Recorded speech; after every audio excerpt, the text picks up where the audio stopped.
యొక్క వాక్యం ఉంటుంది అన్నమాట అండి. ఆ వాక్యమే దేవుడు అన్నమాట అండి. ఆ వాక్యం ఏం చేస్తుంది మనలో? ఒకటి ధైర్యపరుస్తూ ఉంటుంది, బలపరుస్తూ ఉంటుంది, సమాధానపరుస్తూ ఉంటుంది. నాకు పర్వాలేదు, నాకు దేవుడు కార్యం చేస్తాడు, నన్ను ఉద్ధరించేవాడు ఆయనే, నన్ను బలపరచేవాడు ఆయనే అనేటువంటి భావం కలిగించేది దేవుని యొక్క మాట అన్నమాట. అందును బట్టి నేను సంతోషిస్తున్నాను. నా మందిరంలో, దేవుని మందిరంలో వాక్యం ఉంది, నన్ను బ్రతికించేది, నన్ను బలపరిచేది, నన్ను దృఢపరిచేది, నన్ను ధైర్యపరిచేది, నన్ను సంతోషపరిచేది దేవుని యొక్క వాక్యం ఉంది. కాబట్టి నేను మందిరానికి వెళ్తానంటే నేను సంతోషపడతానని చెప్పని దావీదు అంటున్నాడు అన్నమాట. ఇంకా ఏముంది ఆలోచన చేసినట్లయితే కింద మాటలు ఉంటుంది. 7వ వచనం మనం చూసినట్లయితే 122 సంకీర్తనలో 7వ చరణం మనం చూసినట్లయితే దేవుని యొక్క ప్రాకారాలలో ఏముంటుందంట? నెమ్మది ఉంటుందంటండి. అందుకని ప్రయాసపడి భారం మోసుకుంటున్న సమస్తమైన ప్రజలారా నా దగ్గరికి రండి. మందిరానికి వచ్చినట్లయితే ఏం జరుగుతుందంట? దేవుని దగ్గరికి వచ్చినట్లయితే ఏం జరుగుతుందంట?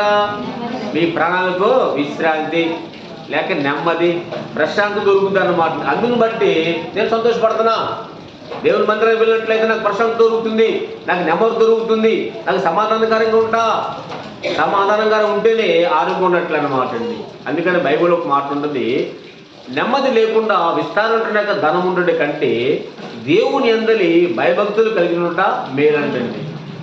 సరే, విస్తారంగా మనకు బంగారం అన్నీ ఉన్నప్పటికీ నెమ్మది లేక సుఖమే ఉందండి. కుదురు వెంటనే మనసు లేకోకుండా అన్నం మీద ఉండదు, నిద్ర రావట్లేదు, సుఖమే ఉంది. ఇంకా దాన్ని ప్రశాంతత లేదంటే జీవితం అన్నమాట. కాబట్టి దేవుని సన్నిధికి రావటం వల్ల మనకేముంటుందంట? నెమ్మది దొరుకుతుంది అంటండి. అందుకని దేవుని ఎద్దుకు రండి, అప్పుడు ఆయన మీ దగ్గరకు వస్తానంటండి. కాబట్టి మందిరానికి రావటం వల్ల ఎంత సంతోషం చూసారా, ఎంత దీవెన చూసారా. కాబట్టి మందిరంలో నెమ్మది అనేది దొరుకుతుంది అన్నమాట అండి. తర్వాత ఏముంటుందని చెప్పేసి అంటే మందిరంలో సహోదరుల యొక్క సహవాసం ఉంటుంది అంటండి. సహోదరులు ఏం చేస్తారంటే, అందుకని ప్రతి ఒక్కరు కూడా సాక్ష్యం చెప్పడానికి చాలామంది గొప్ప మేలు జరిగినప్పటికీ, దీవెన జరిగినప్పటికీ సాక్ష్యం చెప్పడానికి సిగ్గుపడతారన్నమాట అండి. అలా సిగ్గుపడకుండా దేవుడు చేసిన కార్యాన్ని మనకి నోటితో ఆయనకి నామని స్మరించాలంటండి, సాక్ష్యం చెప్పాలంటండి. సాక్ష్యం చెప్పినప్పుడు ఒకవేళ నీకు ఏదన్నా ఇబ్బందికరంగా ఉన్నప్పుడు, కష్టంగా ఉన్నప్పుడు, అనారోగ్యం ఉన్నప్పుడు వినుటున్న దేవుని యొక్క సేవకులు, వినుటున్న విశ్వాసులు ఏం చేస్తారంటే వారు అనుదిన ప్రార్థనలో నీ కొరకు ప్రార్థన చేస్తారంటండి. వారు ఏం చేస్తారంటే ప్రార్థన చేస్తారన్నమాట. కాబట్టి సహోదరులు చేసిన ప్రార్థన ద్వారా దేవుడికి ఏం చేస్తాడు? గొప్ప మేలులో అనుగ్రహిస్తాడు అన్నమాట అండి. కాబట్టి సహోదరులు ఉంటారు. తర్వాత సంఘములు ఏముంటుందంటే ప్రార్థన ఉంటుంది అన్నమాట అండి. అందుకని షిలో వెంటనే ప్రార్థన మందిరానికి ఒక సహోదరి భారం వెంటనే హృదయముతో, వ్యాధులతో, బాధతో వచ్చిందన్నమాట అండి. ఇంకెక్కడికి వెళ్ళినప్పటికీ నాకు మేలు దొరకదు, ఎందుకంటే నాలోనే పాల్టు ఉందని చెప్పేసి నేను ఎరిగి ఉన్నాను. ఇప్పుడు నేను సంతోషభరితురాలు అవ్వాలంటే, దేవుని యొక్క ప్రసన్నత నేను పొందుకోవాలంటే, దేవుని యొక్క దీవుని పొందుకునే సమాజంలో నాకంటూ ఒక మంచి పేరు రావాలంటే నేను ఎక్కడికి వెళ్ళాలి? దేవుని సన్నిధికి వెళ్ళాలి. అక్కడే నాకు ఉన్న సంతోషము అనేటువంటి నాకు భావంతో భర్తను పిలిచి నేను మందిరానికి వెళ్తాను అని నేను చెప్పి షులో వెంటనే నాకు ప్రార్థన మందిరానికి వచ్చిందండి. వచ్చి ప్రార్థన చేస్తుందంట. ఎవరామె? అన్న. ఆమెకు అవసరం ఏంటి? మీకు అందరూ తెలుసు అన్నమాట. ఆమెకు అవసరం ఏంటండి? సంతానం అన్నమాట అండి. సంతానం లేదన్నమాట అండి. అన్నీ సమృద్ధిగా ఉన్నాయి కానీ సంతానం లేదన్నమాట అండి. ఆ సంతానం ఎక్కడ దొరుకుతుంది నాకంటే? దేవుని ద్వారా నాకు ఇంకా మేలు జరగాలి, నా నోటి నిండా నవ్వు ఉండాలంటే దేవుని మందిరానికి వెళ్ళాలి, ఆ మందిరంలో ఉన్నది సంతోషం అనేటువంటి నాకు ఆలోచనతో ఆమె ఏం చేసిందంటే దేవుని మందిరానికి వచ్చి ఏం చేసిందంట? ప్రార్థన చేసింది అన్నమాట అండి. చాలా మంది ఏం చేస్తారంటే ప్రార్థన అనగా చాలా సులభంగా చూస్తారండి. వాక్యం బాగా చదువుకుంటారు, పాటలు బాగా పాడతారు, తర్వాత చక్కగా సిద్ధపడి వస్తారు. కానీ ప్రార్థన రానేసరికి ఏం చేస్తారంటే నిర్లక్ష్యం అన్నమాట అండి. ప్రార్థన నోరు తెరిచేసరికి అవలం తెచ్చేద్దన్నమాట అండి. ఎందుకంటే నువ్వు సిద్ధపాటు లేదు కాబట్టి ప్రార్థన విషయంలో ప్రార్థన చేసినట్లయితే భారం కలిగి దేవుడు తప్పగా కార్యాలు చేస్తాడన్నమాట అండి. దానికి ఉదాహరణే అన్న మందిరానికి వచ్చింది. ఇంటికాడ ఉంటే అంత ప్రార్థన చేసేది కాదు చెప్పాలంటే. మందిరానికి వచ్చి మందిరంలో దేవుడు నువ్వు ఉన్నావయ్యా, నువ్వు నన్ను చూస్తున్నావయ్యా, నా బాధను సైతం సంతోషంగా మార్చగలవాడు నువ్వు ఉన్నావు ఇక్కడ, నన్ను నెమ్మది పరిచేది నువ్వే ఇక్కడ, కాబట్టి నా ప్రార్థన ఆలకించాలి, నాకు ఎలాంటి సమస్య అని చెప్పేసి అని భారం కలిగి ప్రార్థన చేసిందంటండి. ప్రార్థన చేయగా ఎంతవరకు ప్రార్థన చేసిందంటే నోట్లోంచి ఇక మాటలు రానంతగా ప్రార్థన చేసిందంటండి. ఆ ప్రార్థన చేసినప్పుడు దేవుని సేవకుడు కూడా వచ్చి మత్తురాలు ఉన్నావేంటి, ములుగుతున్నావేంటి నువ్వు అని చెప్పేసి అన్నాడంటండి. అప్పుడు అంటే తర్వాత దేవునికి సేవకుడు ఆత్మ ప్రేరేపణ చేత ఆమెకు ప్రార్థనను గుర్తుపెట్టాడు అనమాట. అంటే ఆమె నోట్లో మాటలు రాకుండా ఉండేటువంటి ప్రార్థన చేసిన, అంత దీర్ఘంగా ప్రార్థన చేసిందంటండి. ఎప్పుడు ప్రార్థన చేస్తామంటే ఆల్రెడీ ప్రార్థనలు ఇప్పుడు అంత ప్రార్థనలో తక్కువైపోయినాయమ్మా. దేవుని యొక్క మహాపురుషుని బట్టి దేవుడు దేవుని యొక్క సేవకుల యొక్క ప్రార్థన ద్వారా సహవాసాన్ని బట్టి దేవుడు ప్రతి ఒక్కరిని కూడా ఆశీర్వదించాడు. వారికి ఏమి కావాలో అవన్నీ కూడా సమృద్ధికి ఇచ్చేసాడు అనమాట అండి. ఇచ్చేసరికి ప్రార్థన ఎక్కువగా మనము చేసుకోలేకపోతున్నాం అనమాట అండి. ఇదివరకు ప్రార్థన ఆల్రెడీ ప్రార్థనలో తెల్లవారుజామున 5 గంటలు 6 గంటల వరకు అలా ప్రార్థన చేస్తూనే ఉండేవాళ్ళు అనమాట. అలా నేను ఒకసారి ఈ కరోనా టైంలో నేను ప్రార్థన చేసినప్పుడు నైట్ అంతా ప్రార్థన చేశానండి. నైట్ 9 గంటలకు ప్రారంభించాను, తెల్లారుజామున 6 గంటల వరకు ప్రార్థన చేశాను అన్నమాట. ప్రార్థన చేసినప్పుడు ఏం జరిగిందంటే నా మాట నాకు వినబడతలా. లాస్ట్కి వచ్చేసరికి అంటే కన్నీటి తల ప్రార్థన చేయడం ప్రారంభించాను అన్నమాట అండి. నా మాట నాకు వినపడతలా. ఇంకో విదేశీ ఓపెన్ అయిపోయింది చెప్తే అంటే అలాగూ ప్రార్థన లేనైపోయింది, ఊళ్ళంతా బండమైపోయింది అన్నమాట. వెంటనే ఇక ప్రార్థన ఆపేసేసి మాట నాకు ప్రార్థన ఆపి ఇక సరిగ్గా మాట వినపడతలేదండి అని చెప్పేసి అలా ఉండిపోయి నేను ఒక 10 నిమిషాలు అయిన తర్వాత కొంచెం వాటర్ బాటిల్ ఉంచి వాటర్ తాగి అప్పుడు వెంటనే ఒక అరగంట పోయిన తర్వాత అలా ఉండిపోయి ఒక అరగంట అలా ఉండిపోయాను అనమాట. ఉండిపోయిన తర్వాత అప్పుడు వెంటనే దేవుడు నామానికి స్తోత్రం అని చెప్పాను అనమాట. అప్పుడు నా యొక్క మాట వచ్చిందనమాట. ఈ సహోదరు కూడా అంత భారంగా ప్రార్థన చేసినాను అనమాట. ఎందుకంటే నువ్వు నా కార్యం చేయాలి, నువ్వు నేను దీవిస్తే నాకు ఉన్నట్టుగా దీవిస్తే వెళ్తా అన్నట్లుగా అంత ప్రార్థన చేసినప్పుడు వెంటనే దేవుడు ఏం చేశాడు, నాకు సహాయం చేశాడు. ఎలా సహాయం చేశాడు? దేవుని యొక్క సేవకుడు వచ్చి అన్న నువ్వేమైతే దేవునికి మనవ చేసుకున్నావో దానిని దేవుడు నీకు దయచేయను గాక అన్నాడండి. అప్పుడు హ్యాపీ అయిపోయింది కాదు, నేను వచ్చినట్టు పని నాకు విజయం వచ్చేసింది. నాకు దేవునికి సేవకునికి నోట్ నుంచి ఒక ఆశీర్వాదం వచ్చేసింది. ఆశీర్వాదం ఏంటి? నువ్వేమైతే దేవునికి మనవి చేసుకున్నావో దానిని దేవుడు నీకు దయచేయను గాక అన్నాడు. అప్పుడు వెంటనే హ్యాపీకి వెళ్ళిపోయింది. ఇంకా ఏమైతే మొరపెట్టుకున్నట్టు నాకు విషయం ఆమెకు తెలుసు, దేవునికి తెలుసు. అప్పుడు వెంటనే ఆ నెలలోనే దేవుడు ఆమెకు సహాయం చేశాడు. దేవుడు మగబెట్టిన ఆమెకు ఇచ్చాడు అన్నమాట. కాబట్టి దేవుని యొక్క మందిరంలో ప్రార్థన ఉన్నది. ప్రార్థనగా దేవుడు సహాయం చేసేట దీవెన ఉంది. అందును బట్టి నేను సంతోషిస్తున్నాను. దేవుని మందిరానికి వెళుదామని అనినప్పుడు నేను చాలా సంతోషిస్తాను. ఎందుకంటే దేవుని యొక్క జవాబు అక్కడ వస్తుంది. ప్రార్థన చేయగా దేవుడు నాకు సహాయం చేస్తాడేటువంటి యొక్క భావం ఆయన వ్యక్తపరచాడు అనమాట. కాబట్టి ఇలాంటి ఆసక్తికరమైన దీవెనను మనం కోల్పోతున్నాం.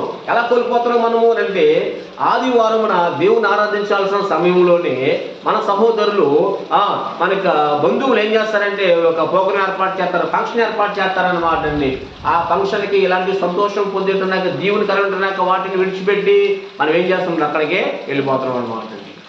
అసలు ఎందుకు మనం శోధించబడుతున్నాం మనం ఆలోచన చేసినప్పుడు యాకోబు పత్రిక 1వ అధ్యాయము 13వ వచనం చూద్దాం. చూడండి, ఎందుకు మనము దేవుని యొక్క హస్తాలలో భద్రపరచబడిన మనము నీవు పొందుకుంటున్నాక మనము ఎందుకు మనకు శోధనలు వస్తున్నాయి, ఎందుకు ఇబ్బంది వస్తుంది, ఎందుకు కష్టం వస్తుంది, ఆర్థిక పరిస్థితులు ఎందుకు వస్తున్నాయి, ఏంటి ఇక అనారోగ్యం ఏంటి అని చెప్పేసి ఒకసారి ఆలోచన చేసినప్పుడు మనం అంటే దేవుళ్ళు తప్పిపోయామన్నమాట అండి. ఎప్పుడు తప్పిపోయాం ఏంటి అని చెప్పేసి అంటే ఇక్కడ చూద్దాం ఒకసారి దేవుని యొక్క పరిశుద్ధ గ్రంథం యాకోబు పత్రిక 1వ అధ్యాయము 13వ వచనాన్ని మనం చదువుకున్నట్లయితే దేవుడు కీడి విషయమే శోధింపబడనేరడు, ఆయన ఎవరిని శోధించాడు గనుక ఎవడైనాను శోధించబడినప్పుడు నేను దేవుని చేత శోధించబడుతున్నానని అనకూడదు. చదవండి, ప్రతివాడు తన స్వకీయమైన దురాశ చేత ఏడవబడి మరులు కొల్పబడిన వాడే శోధించబడను. చాలన్నమాట. ప్రతివాడు తన స్వకీయమైన దురాశ. ఈరోజు ఫంక్షన్కి వెళ్ళిపోతే బాగుండు, వచ్చే వారం వెళ్దాంలే అని నువ్వు ఫంక్షన్కి వెళ్తున్నావు. వెళ్ళటం వల్ల నీకు శోధన. సామెత గ్రంథము 13వ అధ్యాయము 13 చూద్దాం కానీ. సామెత గ్రంథము 13వ అధ్యాయము 13 వచనంలో ఒకసారి చూద్దాం చూడండి. అక్కడ ఒక చక్కని మాట ఉందన్నమాట. ఆజ్ఞను తిరస్కరించువాడు అందువలన శిక్ష నొందును, ఆజ్ఞ విషయమై భయభక్తులు కలిగిన వాడు గొప్ప లాభం పొందుకుంటానంటండి. దేవుని స్తోత్రం. హల్లెలూయా. ఆజ్ఞ విషయమే, ఆజ్ఞను తిరస్కరించువాడు, దేవుని సన్నిధికి రాకోకుండా, ఈ సంతోషం నువ్వు పొందుకోకుండా వెంటనే నువ్వు బంధువుల ఇంటికి కానీ, లేకపోతే ఫంక్షన్ కానీ, లేకపోతే డీమార్ట్ కానీ, ఇంకోటి చోటకు నువ్వు వెళ్ళిపోయినట్లయితే నీకేంటంట శిక్ష అన్నమాట. ఏంటా శిక్ష? అనారోగ్యము. ఏంటా శిక్ష? ఇంట్లో గలిబిలి. ఏంటా శిక్ష? భర్తకు పని లేదు. ఏంటా శిక్ష? ఆ పిల్లడికి జ్వరము. ఏంటా శిక్ష? కుటుంబంలో అసమాధానం. ఆ వారం అంతా కొన్ని గలిబిలి కూడా నీకు సంతోషం ఇంకొత్తదిగా. మందిరానికి వస్తే నీకు సంతోషం. యాకోబు దావీదు చెప్తున్నాడు, మందిరం రాకుండా వెళ్ళడం వల్ల నీకు శిక్ష అని వాక్యం చెప్తున్నాడు అన్నమాట. శిక్ష, ఆ శిక్షను పొందుకుంటావో దీవుని పొందుకుంటావు. ఇక్కడ ఆజ్ఞ విషయం ఎవరైతే భయభక్తులు కలిగి ఉంటారో, ఈరోజు ఆదివారం దేవుని సన్నిధికి వెళ్ళాలి, దేవుని ద్వారా దీవుని పొందుకోవాలి, దేవుని ద్వారా ఆశీర్వాదం పొందుకోవాలి అనేటువంటి భయభక్తులు ఎవరికైతే ఉంటాయో వారికి లాభము. ఏంట లాభము? సమాధానము.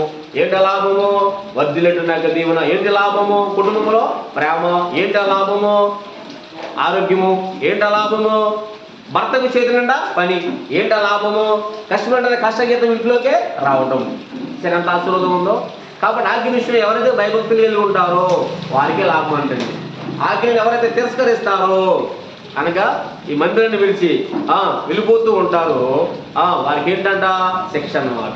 కాబట్టి ప్రభువు ప్రియములారా, దేవాది దేవుడు రా, నేనున్నాను ఇక్కడ, నేను దీవిస్తాను, నేను ఆశీర్వదిస్తాను అని చెప్తున్నాడు. నా మాటలో నువ్వు బలపరచబడాలి, నా మాటలో నువ్వు దయపరచబడాలి, నా మాట ద్వారా నువ్వు దీవునికరంగా ఉండాలి అని దేవుడు మనం పిలుస్తున్నాడు అన్నమాట అండి. ఆ దగ్గర నేను సమాధానం ఇస్తా, నా దగ్గరకు వచ్చినట్లయితే నీ కుటుంబాన్ని నేను దీవిస్తానని చెప్పేసి నా దగ్గర నేను దగ్గరకు వస్తా, నీ గృహంలో ఉంటాను, నీ చుట్టూ ఉంటా అని దేవుడు మాట్లాడుతుందంటే మనం ఏం చేస్తున్నామంటే ఇప్పుడు ఏం పెట్టారా? ఆనాడు యోనా ఏం చేశాడంట? బాబు నువ్వు ఎక్కడికి వెళ్ళమన్నాడు? అలా దిక్కు వెళ్ళమన్నాడు అనమాట అండి. క్యాలెండర్లో ఆదివారం కనబడుతుంది అనమాట అండి. ఇది చూసి కూడా మనం ఏం చేస్తాం? నిర్లక్ష్య భావంతో ఈరోజు ఇక్కడ కాదులే, మనం ఈరోజు ఇంకో చోటకు వెళ్ళిపోదాం మనం. ఈ బాబు మా బంధువులు వస్తారు అక్కడికి, మా స్నేహితులు వస్తారు అక్కడికి అని చెప్పి వెళ్తాం అనమాట అండి. వెళ్ళిన తర్వాత ఏం జరుగుతుందంటే వచ్చిన తర్వాత నీకు ఆటోమేటిక్గా ఇంట్లో కొంచెం గలిబిలిగా ఉంటుంది అన్నమాట. ఈ మనసులో గలిబిలిగా ఉంటుంది అన్నమాట. ఆ వారం అంతా ఈ బాబాయ్ అని చెప్పేసి మనకి ఎంతో బాధ కలుగుద్ది అన్నమాట అండి. కాబట్టి నువ్వు సోమవారం వెళ్ళొచ్చు, మంగళవారం వెళ్ళొచ్చు అన్నమాట అండి. అయితే మనం ఏం చేస్తామంట? కరెక్ట్గా ఆదివారమే ఒక సహోదరు ఉందన్నమాట అండి. పని ఏమి లేదు పాస్టర్ గారు, నా కోసం ప్రార్థన చేయమన్నమాట మా సంఘంలో సహోదరు. ఆ సహోదరు కొరకు నేను చేసేది ప్రార్థన చేశాను. ఎక్కడో స్కూల్లో పని నేను ఎత్తుకున్నాను అనమాట అండి. పని ఎత్తుకున్న తర్వాత ఆదివారం రాట్లా, మీరు ప్రార్థన చేసే కదా పని వచ్చింది, ఆ పనికి వెళ్ళిపోతానంటాం. తిరిగి నాకెత్తింది అనమాట. ఇంకా అన్నాడు, నువ్వు ఇచ్చినట్టు సిరియే అన్నాడు ఆదాం దేవుడు ఏమన్నాడంటే, నాకు ఇచ్చిన స్త్రీ వల్ల జరిగింది, నాకేం లేదు బాబా, ఈ స్త్రీ వల్లే అన్నాడు. ఈ బాబు ఒంటరికొన్నావు అని చెప్పేసి నేను ఇస్తే తిరిగి నాకే ఎలాగో నువ్వు నన్నే అన్నావని చెప్పేసి దేవుడు అక్కడే బాధపడుతున్నట్టుగా సహోదరు ఇలాగ అన్నప్పుడు అప్పుడు వెంటనే మరి ఆదివారం మాట్లాడక ఉండదంటే మాట్లాడక ఉండదండి. అయ్యి బాబు వద్దా, నేను పని కోసం ప్రార్థన చేశాను, ఇలాగ డాక్టర్ కట్టుకెళ్ళిపోతాను పాస్ గారు, లేదంటే పనులు ఇలాగ ప్రార్థన చేయమంటే ప్రార్థన చేశాను, కరెక్ట్గా తిరిగి మరి ఎలాగంటుందని చెప్పేసి అని ఏం చేశానంటే సరేలే దేవుని చిత్తం అని చెప్పేసి అనుకుంటే తర్వాత మొత్తానికి ఆ పని కాస్త పోయి అనారోగ్యం పాలైపోయిందండి. ప్రతిసారి చెప్పుకున్నాను అనమాట అండి, ప్రతిసారి నేను చెప్పుకున్నాను అనమాట. ఆ సహోదరు ఊరు వెళ్తాక మాత్రం మారుతుంది ఆదివారం. అక్కడ రాత్రికి మాత్రం ఏం చేస్తుందంట? రాత్రి మాత్రం వాళ్ళు ఊరుకోట్లు వెళ్తుంది. మరి చుట్టాల ఫంక్షన్కి వెళ్ళినప్పుడు మాత్రం కరెక్ట్గా ఆదివారం మానేస్తున్నారు అనమాట. ఆదివారం అటు వెళ్ళిపోతుంది. నేను ఎంక్వైరీ చేసినప్పుడు అప్పుడు వెంటనే ఎందుకని చెప్పి ఒకసారి గట్టిగా చెప్పాను అన్నమాట. చెప్పినప్పుడు ఆ సహోదరు ఏం చేసిందంటే, అమ్మో వాళ్ళు వెళ్ళిపోతే బాగోదు, మరి దేవుని దగ్గరికి నువ్వు సంతోషంగా వద్దా, నీకు దేవుని ద్వారా దీవుని వద్దా నీకు అని చెప్పినప్పుడు, పాస్టర్ గారు మీరు ఉన్నారు కదా ప్రార్థన చేస్తారంట. నేను ప్రార్థన చేస్తాం కాదు, దేవునికి దీవుని కావాలిగా నీకు అన్నప్పుడు ఆ సహోదరు నిర్లక్ష్య భావం వల్ల శిక్ష అన్నమాట అండి. ఏంటి ఆ శిక్ష అంటే అనారోగ్యం గురైపోయిందన్నమాట. ఇప్పుడు రొమ్ము కొట్టుకుని ఇప్పుడు దేవుని సంధికి అతి ఆదివారం అందరికన్నా ముందొచ్చి కూర్చుంటుంది అనమాట. ఎందుకు? ఆరోగ్యం బాగు, ఆరోగ్యం కావాలన్నా నా కొరకు మీరు ప్రార్థన చేయాలంటుంది అనమాట. కాబట్టి పొంది ప్రతిలో దేవుడి సంధికి ఎవరైతే ప్రతి ఆదివారము నియామక కూడికలలో ఎవరైతే పాల్గొందులు పొందుతారో వారికి తప్పక దేవుడు లాభాన్ని ఇస్తాడనమాట. వారు అనుకున్నవన్నీ కూడా దేవుడు నెరవేరుస్తాడు. వారి కుటుంబాన్ని దేవుడు దీవిస్తాడనమాట. ఎందుకంటే యోబు చుట్టూను దేవుడు ఏం చేశాడంట? కంచి వేసాడంటండి. అనారోగ్యం అనేది రాకోకుండా, జ్వరం అనేది రాకోకుండా, తలపోటు రాకోకుండా, సాతాను మన మీద ప్రయోగించుకున్న రోగాలు మన మీద రాకోకుండా, సాతాను ప్రయోగించుకున్న కీడు మన మీద రాకోకుండా దేవుడు కంచి వేశాడంట. ఏం చేస్తున్నాడు? దేవుని పట్ల భయభక్తులు కలిగి పిల్లలను కూడా దేవుడు నడిపెడుతున్నాడు కాబట్టి ఆ కంచి వేసాడంటండి. మరి దేవుడు ఆ దేవుడే మనకు కూడా కంచి వేస్తాడు. ఇప్పుడు దేవునిగా మనము గనపరిచినప్పుడు, దేవుని సన్నిధికి మనము భయభక్తులతో వచ్చినప్పుడు దేవుడు ఏం చేస్తున్న వాళ్ళను దీవించేవాడుగా ఉంటాడనమాట. కాబట్టి ప్రభుత్వ పరిధిలో ఎట్టి పరిస్థితులను కూడా దేవుని విడిచి మనం ఎక్కడికి వెళ్ళినప్పటికీ దేవుని మనకే రాదన్నమాట. అందుకని యోహాను పత్రికలో ఉంటుంది ఒక మాట, నాకు వేరుగా ఉండి మీరేమియో చేయలేదు. మీకేమీ కూడా ఫలింపు అనేది రాదు. దేవునికి వేరుగా ఉండి మనం ఫలించలేము అన్నమాట. కాబట్టి దేవుళ్ళు అంటకట్టబడినప్పుడే సోమవారం నుంచి శనివారం వరకు మన కుటుంబంలో దీవెన అనేది వస్తూ ఉంటుంది అన్నమాట. అభివృద్ధి అనేది మనం చూడడానికి అవకాశం ఉంటుంది అన్నమాట. తర్వాత మనం ఏదైతే ఆశిస్తున్నామో దేవుడు దాన్ని ఏం చేస్తారో మనకి సహాయం చేస్తారన్నమాట అండి. దేవుని సంధికే వచ్చి ప్రార్థన చేసిందంటే ఇంటికాడ నుండి ప్రార్థన చేయాల. దేవుని సంధికే వచ్చి మగబిడ్డలు దయచే ప్రభావ, నా యొక్క గుడితనాన్ని తీసిపోయిన ఆయన, నా నిందను తీసి సంతోషంగా నువ్వు మార్చిన సమాజంలో నాకంటూ పేరు కావాలి ప్రభావ, నాకు మగబిడ్డలు దయచే ప్రభావ, ఆ మగబిడ్డలు మరలా తీసుకొచ్చి మీకు ఇచ్చేస్తానయ్యా అని దేవుడు ప్రార్థన చేసినట్టు. ఆ ప్రార్థన ద్వారా ఏమైందంటే ఆమెకు ఏదైతే కోరుకుందో దానిని దేవుడు ఆమెకు సహాయం చేశాడు అనమాట. కాబట్టి ప్రభుత్వ ప్రియతములారా, అందుకనే దావీదు అంటాడు, యెహోవా మందిరానికి వెళుదామని జనులు నాతో అనినప్పుడు సాకులు చెప్పలేదంటండి. దావీదు సాకులు చెప్పలేదన్నమాట. మనం ఏం చేస్తామని చెప్పేసానండి, సాకులు చెప్తాం అనమాట అండి. ఏంటా సాకులు? పని ఉందంటాం, బట్టలు ఉతకాలంటాం, లేకపోతే మా ఇంటి పెరటలు ఫంక్షన్ ఉందంటాం, లేకపోతే నాకు ఆ పనులు ఈ పనులు అంటాం అనమాట అండి. మా పనుల గురించి మీకేం తెలుసు అంటే పాస్టర్ గారు అంటారు చాలామంది. కొంతమంది చమత్కారంగా మాట్లాడతారు ఏంటంటే, మా పనుల గురించి మీకేం తెలుసు అనుకో, మాకు చాలా పనులు ఉంటాయి, మీరు ఇంటికాడ ఖాళీగా ఉంటారు అనుకుంటారు అనమాట అండి. అయితే ఇక్కడ ఏముంది? ఆజ్ఞ విషయమై ఎవరైతే భయభక్తులు కలిగి ఉంటారో అన్నాడు అనమాట. ఇక్కడ మేము సొంతంగా చెప్పే మాటలు కదా, ఆజ్ఞ విషయమే. అది మీరైనా కావచ్చు, మేమైనా కావచ్చు. ఎవరైతే భయభక్తులు కలిగి ఉంటారో వారికి ఏముంటంట? లాభం అన్నమాట. తర్వాత ఒక మాట చెప్తాను చూడండి. దేవుని పరిశుద్ధ గ్రంథం నుండి ప్రభుత్వ ప్రియతములారా, మొదటి తిమోతి పత్రికలో 6వ అధ్యాయము 6వ వచనం చూద్దాం చూడండి. 6వ అధ్యాయం 6వ వచనంలో ఒక చక్కని మాట ఉంది. ఆ మాటను కూడా మనము జ్ఞాపకం చేసుకుందామండి. మొదటి తిమోతి పత్రిక సంతుష్టి సహితమైన దైవభక్తి గొప్ప లాభము తీసుకొస్తుందంటండి. సంతుష్టి సహితమైన దైవభక్తి ఏం చేస్తుందంట? గొప్ప లాభం తీసుకొస్తుందంటండి. ఏంటా సంతుష్టి దైవభక్తి? ఏంటి? దేవునిగా ఆరాధించినప్పుడు అది తృప్తికరంగా ఉంటుందంటండి. ఇప్పుడు మనము మంచినీళ్ళు తాగుతున్నాం అనమాట. ఇప్పుడు వాటర్తో తాగుతున్నాము, మనకి తాగినట్టు అనిపించదు అనమాట అండి. వేడి నీళ్ళు తాగుతారు చాలామంది, తాగినట్టు అనిపించదు అనమాట అండి. ఎప్పుడు తాగినట్టు అనిపిస్తుంది మనకి? ఖర్చు పెట్టి తాగినప్పుడు తృప్తిగా ఉంటుంది అనమాట అండి మనకి. అలాగే ఆదివారం ఆరాధనకి వచ్చి నియమ కూడికల్లో ప్రభు యొక్క నామాన్ని ఎవరైతే గణపరుస్తూ ఉంటారో వారికి భక్తి అంట సంతుష్టి సహితమైన దైవభక్తిగా ఉంటుంది అంటండి. ఆ భక్తి కలిగిన వారికి మాత్రమే దేవుడు ఏం చేస్తాడు? గొప్ప లాభాన్ని దేవుడు వారికి అనుగ్రహిస్తూ ఉంటాడు అనమాట అండి. ఆ లాభం గురించి మనము నోటుతో వర్ణించలేం. ఇప్పుడు వ్యాపారం చేసిన నాకు వ్యక్తి చెప్పగలడు అనమాట అండి. ఆ లాభం వచ్చినప్పుడు ఏం చేస్తాడు? అతను చాలా సంతోషపడుతూ ఉంటాడు అనమాట అండి. లాభం రాకపోతే ఏం జరుగుతుందంట? సంతోషపడ్డా అనమాట అండి. దీని గురించి సంఘంలో ఒక చిన్న మాట మీకు జ్ఞాపకం చేస్తాను. అదేంటంటే ప్రభుత్వ ప్రతినిధులారా, ఒక ఆటో డ్రైవర్ ఆటో నడుపుకుంటుంటే ఆటో డ్రైవర్ ఏం చేస్తాడంటే మరి ఉదయకాల సమయంలో 10 గంటల కల్లా మన యొక్క స్టాండ్లో ఆటో పెట్టుకోవడానికి ఏం చేశాడంటే ఇంటికాడ నుంచి బయలుదేరి వెళ్తున్నాడు అనమాట అండి. వెళ్తుందంటే తనకి భార్య ఏం చేసిందంటే తన భార్య ఏం చేసిందంటే, ఏమండి ఈరోజు నేను భోజనము వండం, మీరు మధ్యాహ్నం వచ్చేటప్పుడు మరి కొండ బిర్యానో లేకపోతే మరి బిర్యానీ పట్టరండి. బిర్యానీ చాలా వచ్చిన పేర్లు అనమాట, చాలా పేర్లు వచ్చేసింది అనమాట. ఏ ప్రాంతం వెళ్తే ఆ ప్రాంతం బిర్యానీ అనమాట. మనం మారేడుమిల్లి వెళ్తే అక్కడ బొంగు చికెన్ అంటాడు అనమాట. చికెనే అందులో పెట్టి ఆడతాడు అనమాట. దాని పేరు బొంగు చికెన్ అంట. మంటల మీద కాలుతున్నాడు అనమాట అండి. ప్రభుత్వ ప్రజల పట్టరమని చెప్పి అన్నప్పుడు సరే ఒక కూతురు ఉందన్నమాట ఆటో డ్రైవర్కి. ఆ కూతురు ఏం చేసిందంటే, అమ్మా నువ్వు చెప్పావు నీకన్నా నేనేమో తక్కువ అనుకున్నావు ఏంటి, డాడీ వచ్చేటప్పుడు నాకు ఏదన్నా స్వీటు పట్టరా డాడీ, లేదా కేక్ పట్టరా డాడీ అని చెప్పింది అన్నమాట. సరే ఓకే హ్యాపీ, నేను వెళ్తున్నాను కదా, కిరాయికి వెళ్తున్నాను కదా, లాభం వస్తుంది కదా నాకు, ఆ డబ్బులతో నీకు పలవా తీసుకొస్తా, నీకు కేక్ తీసుకొస్తా అని చెప్పి వెళ్ళిపోయాడు అనమాట అండి. ఆటోస్కి వెళ్ళిపోయిన తర్వాత మరి ఆ పాయింట్లో పెట్టాడు, ఏం కిరాయిలు లేవు. సరే అని చెప్పేసి ఎదరో జంక్షన్ సెంటర్ ఉంది కదా, సెంటర్కి వెళ్తానని చెప్పేసి నా సెంటర్కి వెళ్ళాడు. ఆ సెంటర్కి వెళ్తే ఏమి కూడా ఎవరు కూడా రావట్లేదు అనమాట అండి. ఆ ప్యాసింజర్లు ఎవరు కూడా రావట్లేదు అనమాట అండి. రాకపోయేసరికి అలాగే పాపం నిరుత్సాహంతో ఉన్నాడు. నిరుత్సాహంతో ఉన్నప్పుడు ఇప్పుడు మనకు వచ్చినట్టు ఫోన్లు అన్లిమిటెడ్ కాబట్టి అరగంటకు ఒకటి ఆర్టీసీ కోసం అన్నట్లుగా ఇంటిగా ఉన్న సహోదరులు ఏం చేస్తారంట, 10 దానికి ఫోన్ అనమాట అండి. గుత్తంకాయ పెట్టుకోతున్నావు నువ్వు, గుత్తంకాయ తేవాలంట ఫోన్లో.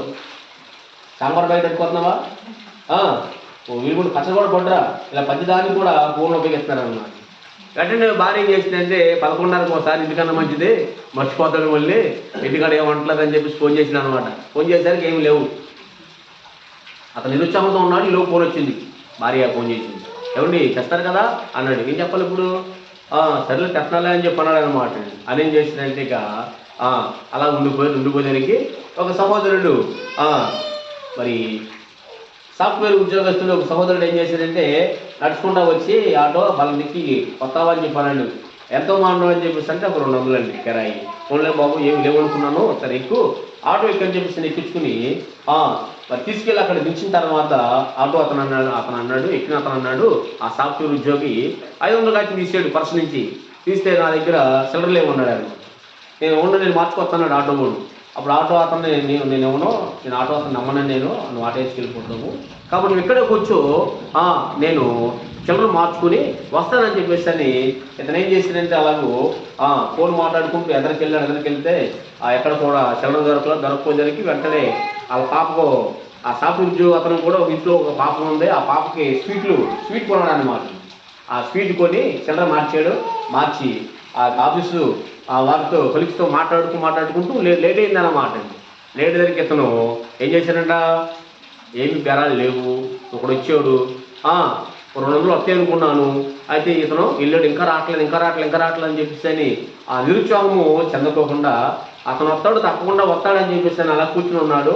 అతను ఇంకా రావట్లేదు, ఇంటికి నుంచి మాత్రం ఫోన్లు వస్తున్నాయి, తెత్తనామా తేట్లేదు, వీళ్ళు ఫోన్ చేస్తారు, వీళ్ళు నేను తెస్తానని చెప్పేసి అన్నాడు అని దేవుడు మహాకృపను బట్టి ఈ లోపు అతను ఏం చేశాడంట, వచ్చాడనమాట.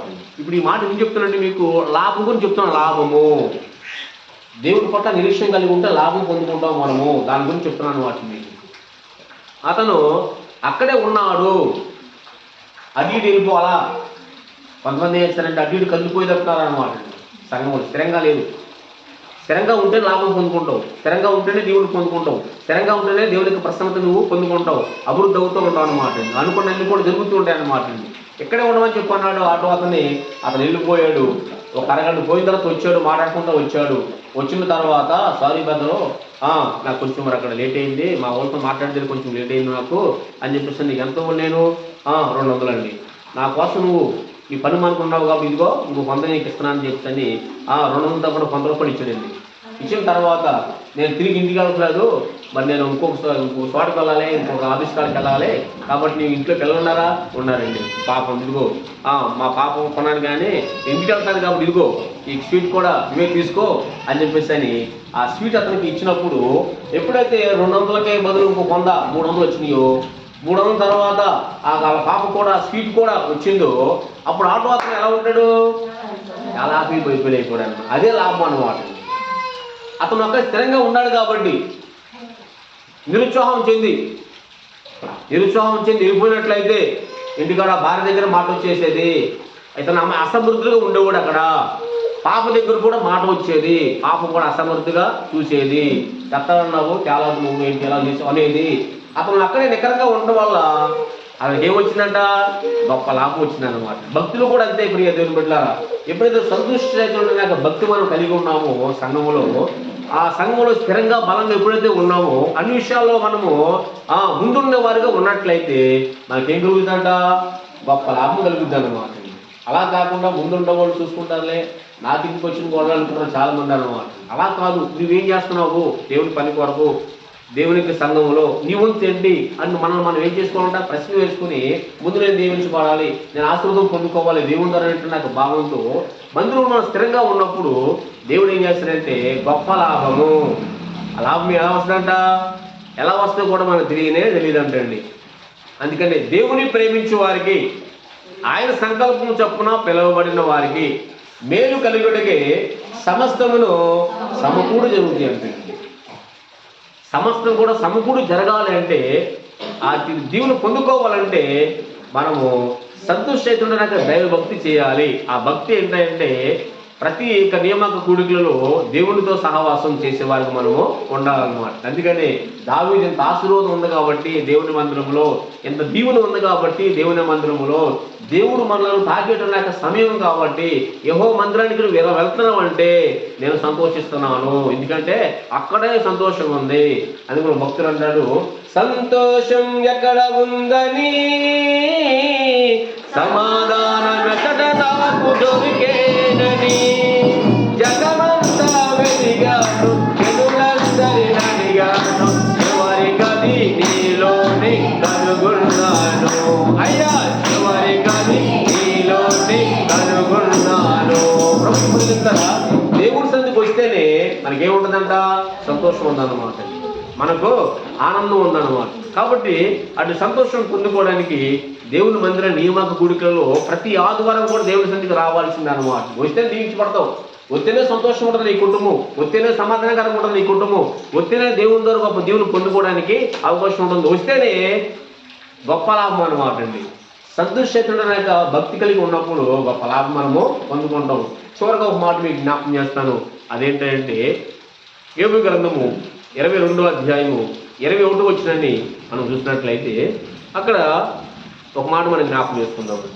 దేవుని యొక్క పరిశుద్ధ గ్రంథం నుండి యోబు గ్రంథం 22వ అధ్యాయము 21 వచనాన్ని మనము చదువుకుందాం. చూడండి, ఆయనతో సహవాసం చేస్తున్నట్లయితే నీకు సమాధానము కలుగును, అలాగే నీకు మేలు కలుగును. దేవుని స్తోత్రం, హల్లెలూయా.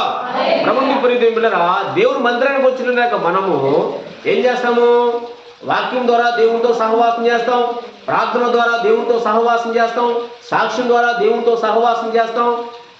ఆ సహవాసం ద్వారా ఏం కలుగుతుంది? మనకి నెమ్మది, ప్రశాంతతగా కలుగుతుంది అన్నమాట.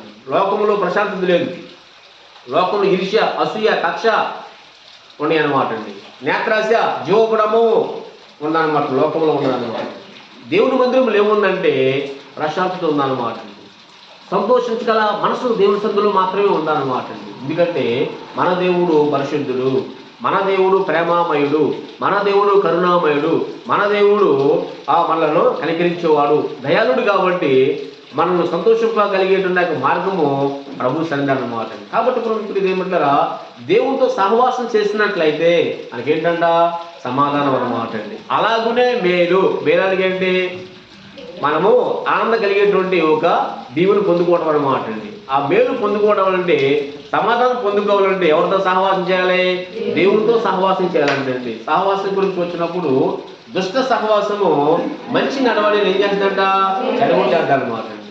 అందుకని దుష్టులు ఆలోచన చొప్పున నడవక, పాపుల మార్గమున నిలవక, అపహాస్యులు కూర్చున్న చోటను కూర్చుండగా దేవుని యొక్క ధర్మశాస్త్రం నందు ఆరాధించుచు దీవారాత్రులు ధ్యానించే వారిగా ఉంటేనంట అతను నీటి కాలు ఏమన్నా పచ్చని చెట్టు వల్లే ఉంటారంటండి. కాబట్టి ప్రభుత్వ ప్రజలారా, మరి దేవుని సన్నిధిలో దేవునితో సహవాసం చేసేవారుగా ఉండకోకుండా మనం లోకముతో సహవాసం చేసేవారుగా ఉన్నట్లయితే మనకేం కలుగుతుందంట? మేలు రాదన్నమాట. మన కుటుంబానికి సమాధానం అనేది మనకి రాదన్నమాట. ఏముంటుందండి మనకి? ఒళ్ళు కొనుక్కోవడం ఏముంటుందండి? అల్లరి ఏముంటుంది? గొడవలు ఏముంటుంది? చికాకులు ఏముంటుంది? అల్లరి అయిపోతాం అన్నమాట. కాబట్టి అట్టివారుగా కాకుండా దేవునితో సహవాసం చేసినట్లయితే మేలు పొందుకుంటారమ్మా. దేవునితో సహవాసం చేసినట్లయితే సమాధానం పొందుకుంటారు. అట్టి సమాధానం పొందుకోవడానికి ప్రతి ఆదివారం దేవుని సన్నిధికి రండి, దేవునితో సహవాసం చేయండి. దేవుని ద్వారా గొప్ప దేవుని మీరు పొందుకోవాలని ప్రభుపేట మనం చేస్తూ దేవుడి యొక్క చిన్న మాటలను దేవుడు దీవించి బలపరిచి ఆశీర్వదించును గాక.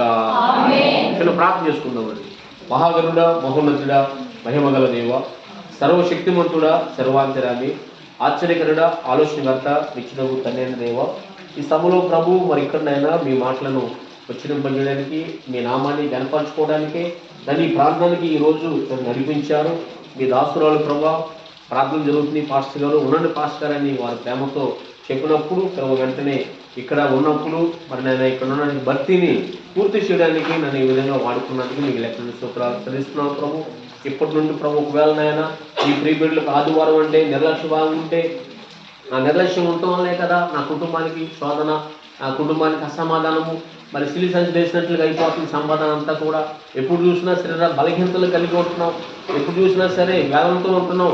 అలా కాకుండా నేను ఈ రోజు నుంచి ప్రతి ఆదివారం కూడా దేవుని సన్నిధికి వెళ్ళి దేవునితో సహవాసం చేసి దేవుని ద్వారా గొప్ప మేలు పొందుకుంటాను, గొప్ప సమాధానం పొందుకుంటాను అనేటువంటి ఒక తీర్మానంతో మీ ప్రియబిడ్డలు ఆయన ఉంటూ ఉండగా దేవుని మందిరంలో ఉన్నది సంతోషం, దేవుని మందిరంలో ఉన్నది గొప్ప లాభము అన్నట్టు విషయాలు, మందిరం యొక్క గొప్పతనాన్ని ప్రభా ఈరోజు ప్రభు వాక్యం ద్వారా మీరు మాతో మాట్లాడారు ప్రభా.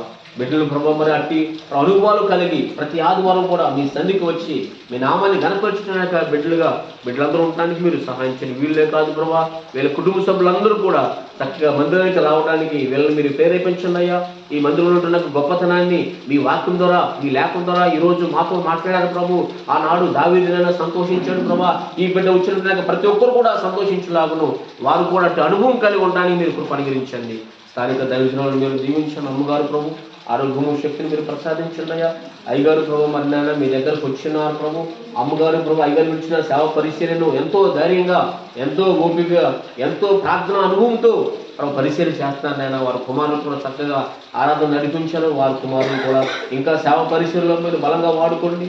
వారి ప్రభు చదువులు కూడా జ్ఞానంతో నింపండి, ఆరోగ్యానికి మీరు బలపరచండి ప్రభు. మరి వచ్చింటున్న వారందరూ కూడా పేరు పేరు చొప్పున మీరు దీవించండి.